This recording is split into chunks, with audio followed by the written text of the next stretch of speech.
Hello everybody and welcome back. Today I'm going to be going over texture painting in Blender. I'm going to be doing a stylized painting, so I only need to do base color. So I'm setting up my base color map. It's going to be a 1K texture. I'm grabbing the base color of the largest object in my scene, or largest part, which would be the barrel. And now what I'm going to do is I'm going to start laying in my flats here in a little bit. Right now I'm just testing to make sure I'm having everything set up properly for painting. I'm sorry I don't have the screencast keys on this time around, but for now, hope you guys can bear with me and enjoy this process. So here I'm going to start painting in my flats. I like to work from midtones. Just makes a lot more sense and it feels pretty good. I work in a darker mid-tone. That way my textures don't end up looking too bright.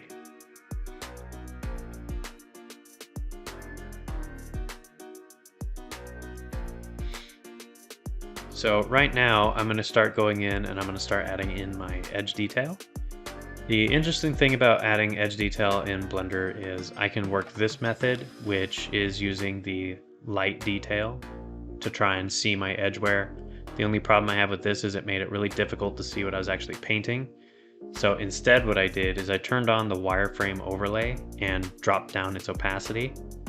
So I can at least see where my major plane changes were going to be, and I can start painting in my edge detail there.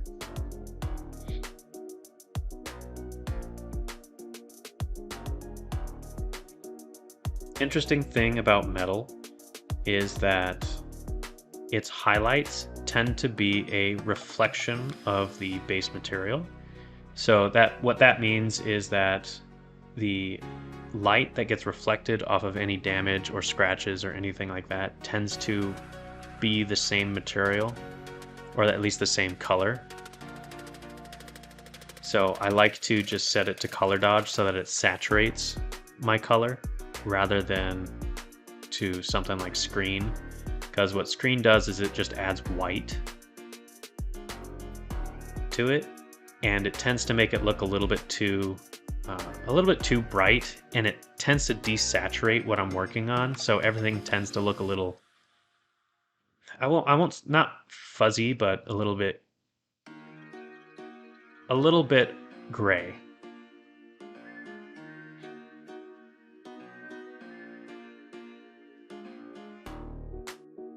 Sometimes when I'm painting this stuff, I feel like the kid with the colored pencils that drew everything with a very, very bright, very saturated red or blues.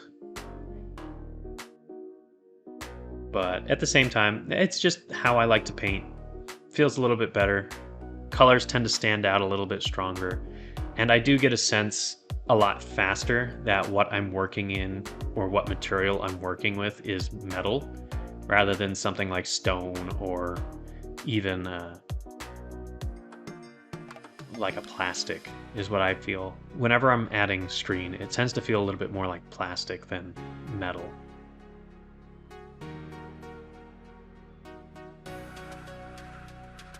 So as you can see, for the most part, I'm just going to go through, I'm going to follow my edges.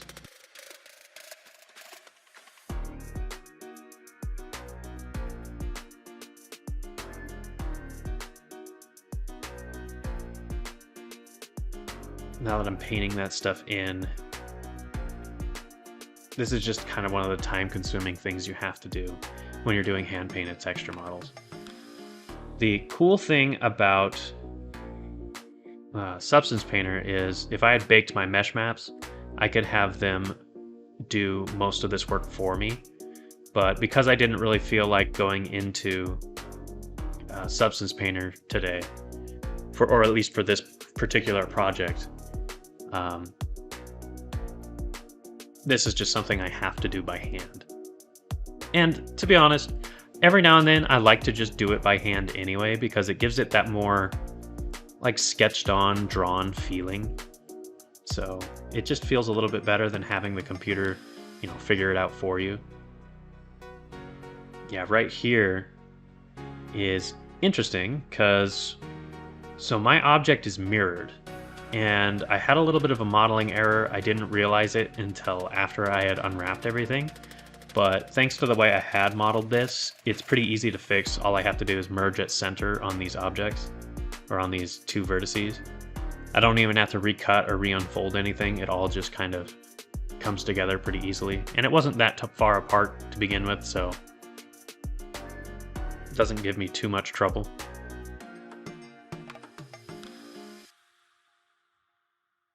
But that was another reason why I wanted to work in Blender, was because I wasn't entirely sure how well this model had mirrored.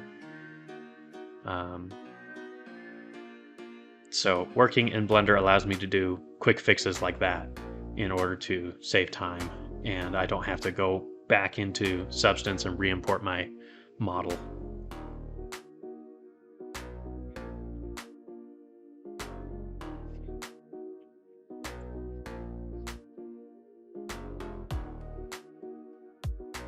Another thing about the way I textured this is because I used a mirror modifier, it mirrored my UVs as well, and I had unwrapped my object before I mirrored it. So what that means is that anything I draw on one side will appear on the other, which for the most part, with stuff like edge detail and things like that, it can save me a bunch of time. But the problem with it, and the detriment involved, is that it can cause problems when I'm trying to do like an asymmetrical workflow. I wouldn't be able to get away with this if I was doing something asymmetrical. I would have to take whatever parts that I needed to be asymmetrical and unwrap those individually after I applied the mirror. That way I could have like certain dings and scratches on one side that I wouldn't mind, that wouldn't be mirrored to the other. So I have to be really careful with doing very specific marks when I'm working in this type of workflow. The benefit of working in this type of workflow is that it saves me a bunch of time with texturing. And what it also does is it gives me, if I'm working with a very limited resolution space, it gives me a lot more resolution to work with, so I can have a better looking model at a lower resolution map. I mean, right now I'm working at 1K, so it's not that big of an issue. I could have separated this out, but if I wanted to work any smaller than this, then my texture resolution would still look pretty good with it mirrored the way it is. So right now you can see I'm just adding in some ambient occlusion. Nothing too crazy, just helping it stand out a little bit, starting to get a feel for the lighting situation that I have in my scene, or that I want to have on this object.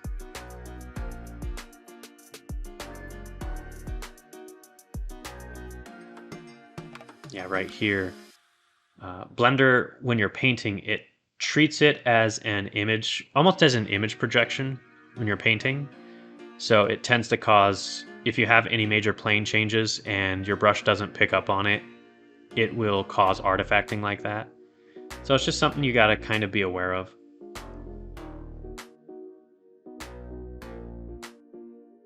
This happens in Substance Painter too, but I feel like it's a lesser degree in Substance Painter.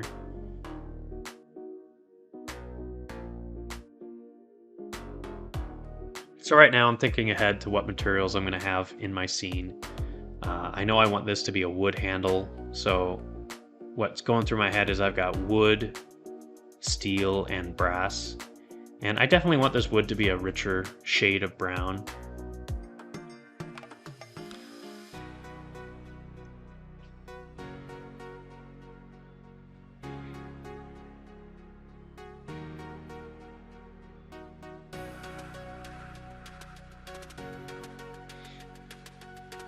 Right now, I'm feeling the ambient occlusion that I painted was a little too dark in certain areas. You'll see me play around with it a little bit, because right now it's feeling very dark and a little like it's too much. So I'm going over and I'm painting over it again. And then I'm going to go through and I'm going to lightly apply the new ambient occlusion.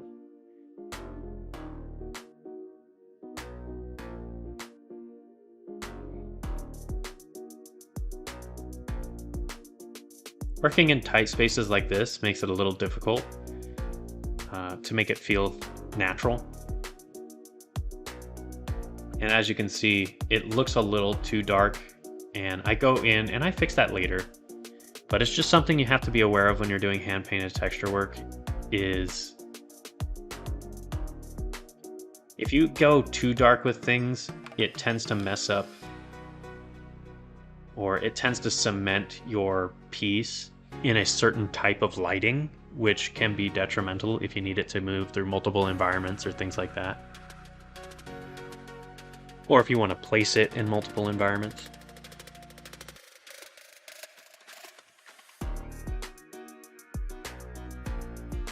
Not that you would find a pistol like this in many environments. This is a very specific thing. So now what I'm doing is I'm looking for a better shadow to work with, just because that purple was a little bit too dark, and this is starting to feel a little bit better.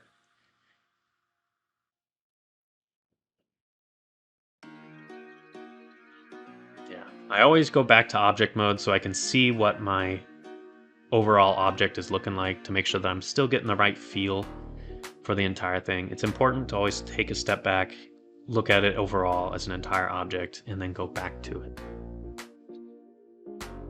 Because when you're sitting there working in specific areas, you can forget detail in certain spots, or you can over detail certain spots, and it can just really mess up your entire scene.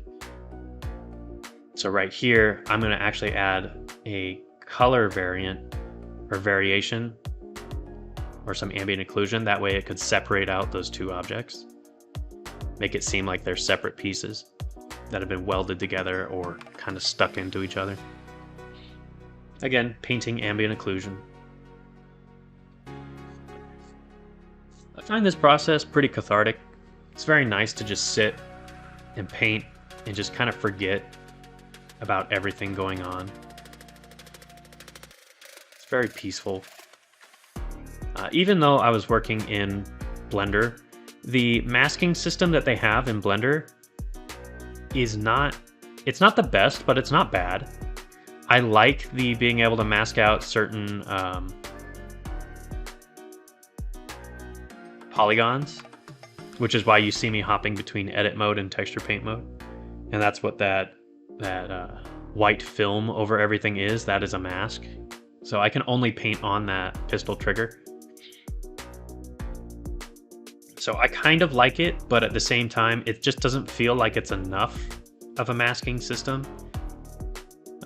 It's good for stuff like this, but if I was going to do realism, I would immediately go over to Substance Painter. There's, hands down, I wouldn't do this in realism in Blender when it comes to hand painted textures. So what you see me doing here is I'm adding some color variation so that I can start adding my grain into the wood. I did a couple iterations of this handle. I wanted to try out a leather grip. That didn't look all that great. So I hopped in and I just settled on wood.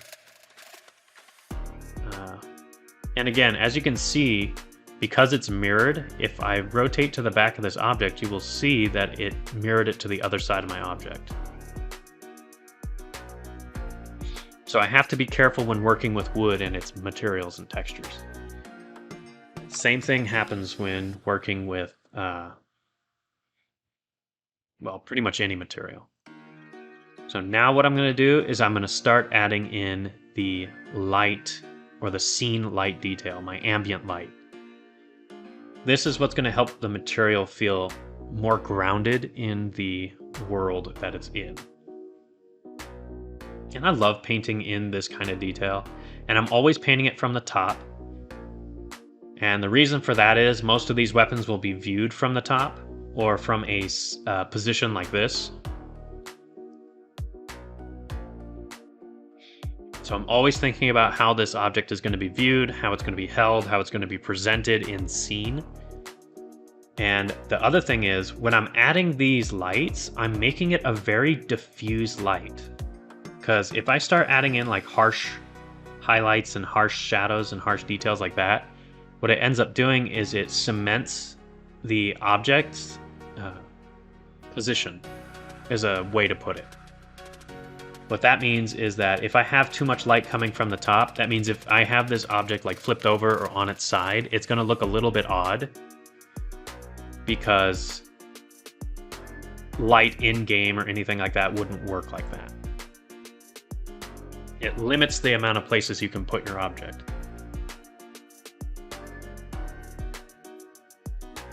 So that's why when working in hand-painted stylized textures, it's best to not get a little too carried away with the shadows and the highlights.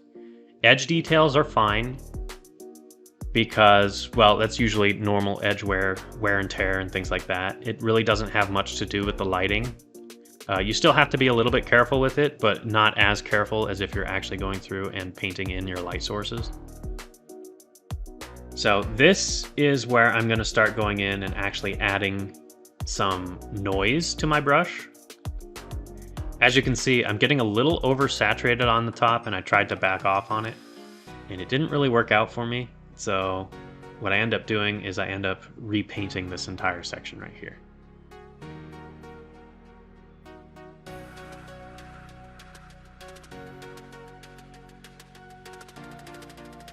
And this is another thing that I wish Blender had a little bit more of, and that is a layer system. Because right now, Blender doesn't have a layer system. I mean, you can set up a procedural layer system. It's a little bit more work, and it actually takes some kind of like playing around and fiddling with your texture maps and things like that in order to get it to work properly. But I really wish Blender would add in an actual layer system, and that would probably push this ahead in the texturing department. And we would start seeing a lot more hand-painted or a lot more clean stylized pieces. So again, repainting my edgeware. I'm going to paint in this inner barrel. It's a little too dark, and that's kind of what's bugging me as I keep going over it. Now I'm going to come in here and I'm going to start painting in more ambient occlusion on places that I missed.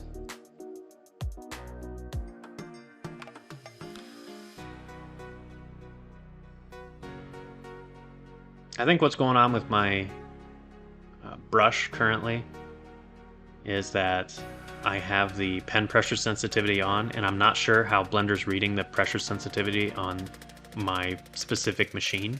So it's being a little funky, and that's why my shadows keep coming out so dark. So now I'm just adding some color variation because metal naturally captures the color of the environment around it.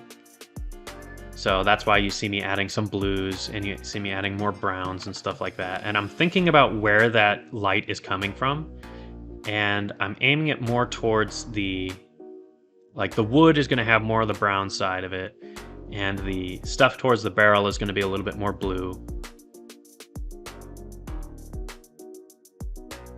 So now I'm actually going to go through and I'm going to start adding in a little bit more edge detail, spread it out a bit. And here, now I'm starting to make it look like metal. So what I'm doing is I've added a noise to my brush, a clouds texture mask, and I'm going through and I'm painting that in. Just to give it a little bit more variation and to make it look a little bit more realistic.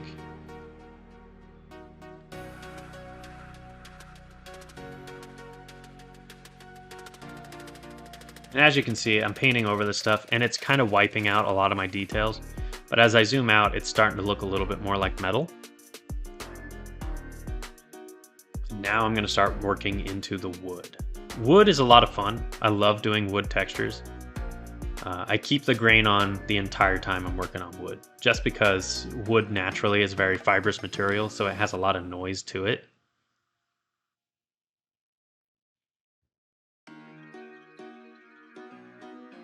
And I'm making sure that I'm not getting too bright when working in wood.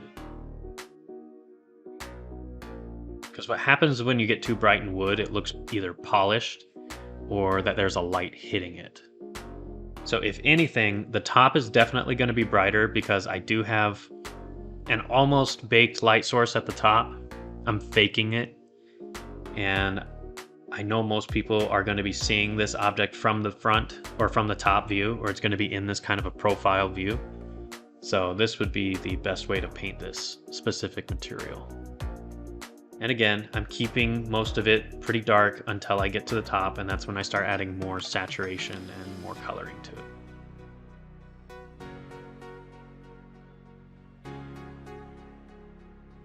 So now, going back to object mode, taking a look around.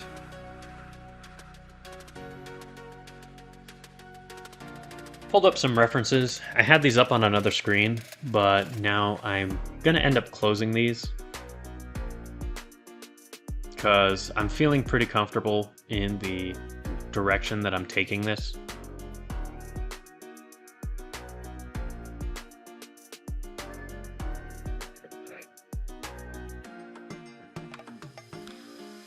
As you can see here, I keep trying to add more detail to this barrel, which is probably something I shouldn't be doing.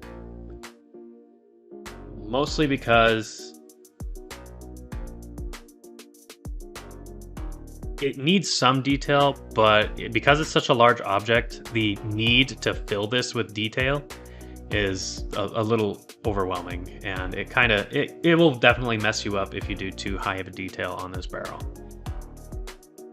And it'll be the one spot in your entire object where people will look at it and say, oh, that's mirrored. And like I said, you have to be careful when working with this stuff because it can actually end up oversaturating and making it too bright and making everyone feel like the light is coming directly from the top.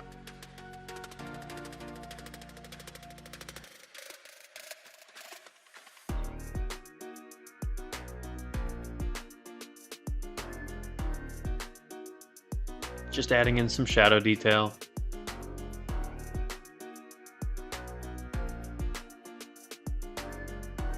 Adding in more light.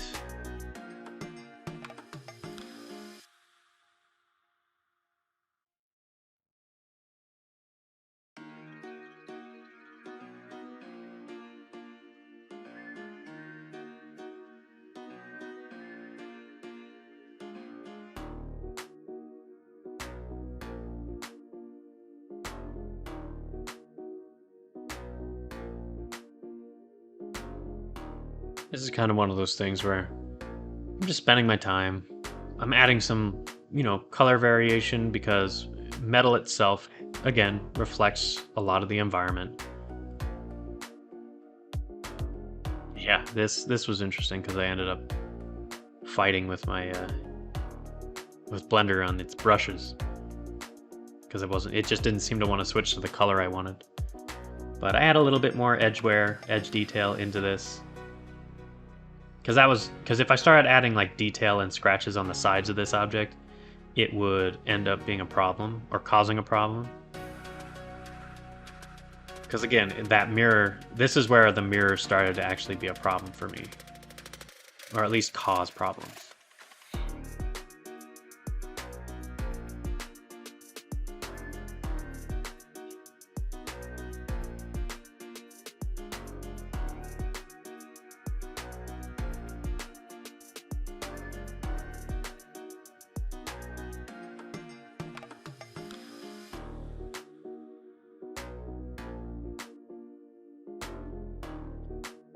So now what I'm going to do is I'm going to paint in a little bit more light detail to help cement this object's, not position, but its overall sense of being metal. So I'm painting in right now ambient light. So this is bounced lighting. This is the light that gets, hit off the floor or the ground or, the walls or anything like that. And it tends to reflect up into the metal. Again, painting on this barrel was not working for me. This is probably a section where I needed to go straight up with a mix brush and paint in my highlights, but I kind of gave up on it. I just spent a little bit more time adding some detail in there.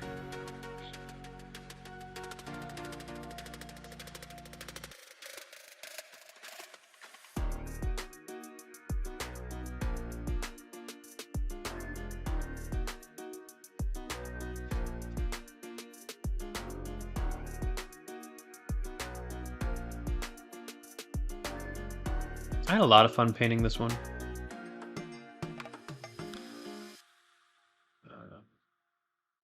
Working in Blender, I used to do this a lot, especially in Blender, but once I got into Substance Painter, I kind of stuck with that one for a while. But going back and painting this again, it just feels really nice to be able to do it. Blender's definitely added a lot more tools than what they used to have in this section, and I'm going to go through and I'm going to paint in a little bit more ambient occlusion to help separate out those materials, because the wood and the metal were starting to feel like they were coming together, and that is not the effect that I wanted.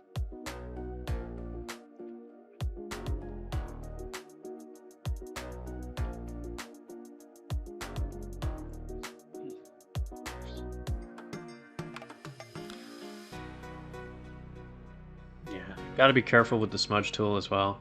It tends to erase a lot of your details.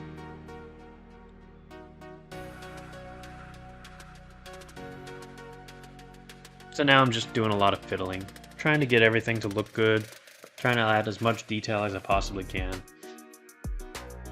I thought about adding an insignia right there, but I decided against it. So this is the finished product. I'm doing a final look around, get a feel for it. Thought it came out pretty good. Let me know what you guys think.